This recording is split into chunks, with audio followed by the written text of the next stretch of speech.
सर्वेभ्यो नमो नमः. मी डॉक्टर रामचंद्र सिधये, संस्कृत भारती पुणे महानगर अध्यक्ष. सध्या राष्ट्रीय प्रबोधन मंचाची स्थापना झालेली आहे आणि त्यामध्ये संस्कृत भारतीसुद्धा एक घटक आहे. ज्या मंचाचं मुख्य उद्दिष्ट काय? आम्ही काही कुठल्याही पक्षातर्फे कोणत्याही पक्षाचा प्रचार करण्यासाठी आलेलो नाही, हे पहिल्यांदाच स्पष्ट करीत आहे. तर या प्रबोधन मंचाचं मूळ उद्दिष्ट आहे ते म्हणजे 100% मतदान आणि त्यासाठी जनजागृती. आपला हा लोकशाहीचा उत्सव सध्या चालू आहे आणि यामध्ये सर्व मतदारांची जागृती करणं हे महत्त्वाचं उद्दिष्ट या प्रबोधन मंचाचं आहे. 100% मतदान हे अत्यंत पोषक लोकशाहीच्यासाठी आवश्यक असतं. कारण असं आहे की बरेचसे जण उदासीन राहतात, त्या सुट्टी आहे म्हणून इकडे तिकडे जातात किंवा मतदान करत नाहीत. आणि मतदानाची जर टक्केवारी कमी झाली 40%, 35%, तर त्यातून जे निवडून येणारे लोक हे 100% लोकांचं प्रतिनिधित्व कसं करू शकतील, हा साधा विचार आहे. हे आपण जे निवडून दिलेले प्रतिनिधी आहेत ते आपलं प्रतिनिधित्व करतात, पण आपल्यापैकी जर फक्त 40% लोकांनीच मतदान केलं तर ते कोणाचं प्रतिनिधित्व करतील? त्या 40% लोकांचंच करतील, 100% लोकांचं करू शकणार नाहीत. आणि त्यामुळे पोषक लोकशाहीच्या रक्षणासाठी मतदान करणं हे प्रत्येक नागरिकाचं आद्य कर्तव्य आहे. नव्हे, मतदान न करणं हा जरी कायद्याने गुन्हा आत्ताच सध्या जरी नसला तरी नैतिकदृष्ट्या तो प्रचंड मोठा गुन्हा आहे. आणि त्यामुळं प्रत्येकाने मतदान हे केलंच पाहिजे. हे आपलं राष्ट्रीय कर्तव्य आहे आणि ते पाळलंच पाहिजे. आता मतदान तर करावं हे तर झालं, पण मतदान कोणाला करावं, त्याच्यासाठी आपण काय विचार करावा ह्याची सुद्धा जागृती आवश्यक आहे.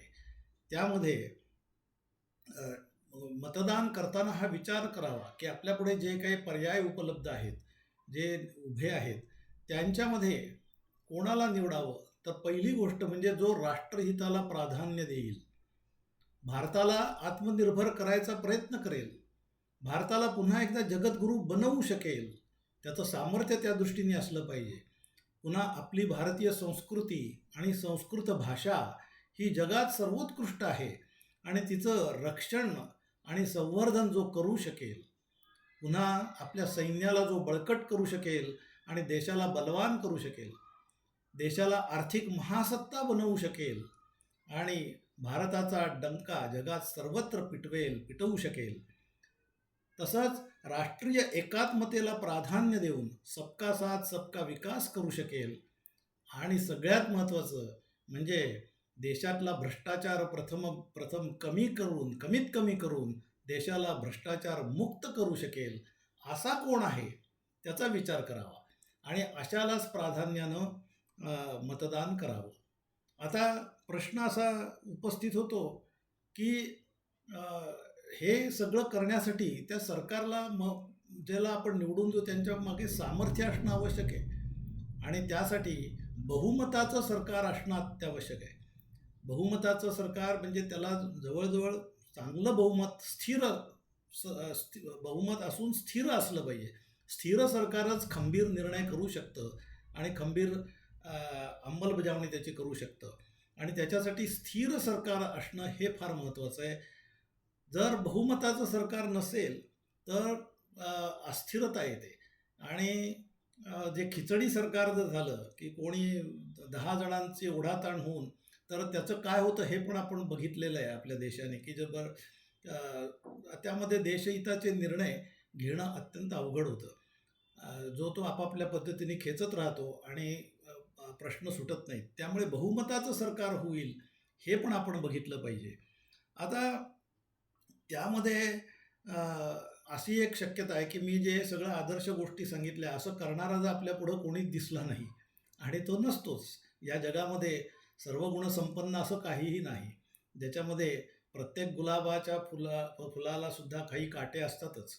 मग असं आपल्याला मनात येणं शक्य आहे, की अरे कोणीच लायक नाही, मग मी मत द्यायचं कशाला?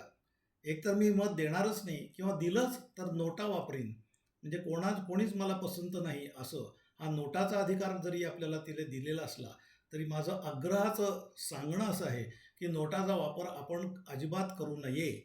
याचं कारण असं आहे, की आपल्याला जरी कोणीच लायक वाटत नसेल, तरीसुद्धा तिथे कोणतं तरी सरकार बनणं हे आवश्यक आहे. या जगामध्ये सगळ्यात लायक कोण? तो आपण स्वतः. आपण स्वतः सगळ्यात लायक असतो. परंतु आपण तिथे सरकारात जाऊ शकतोय का?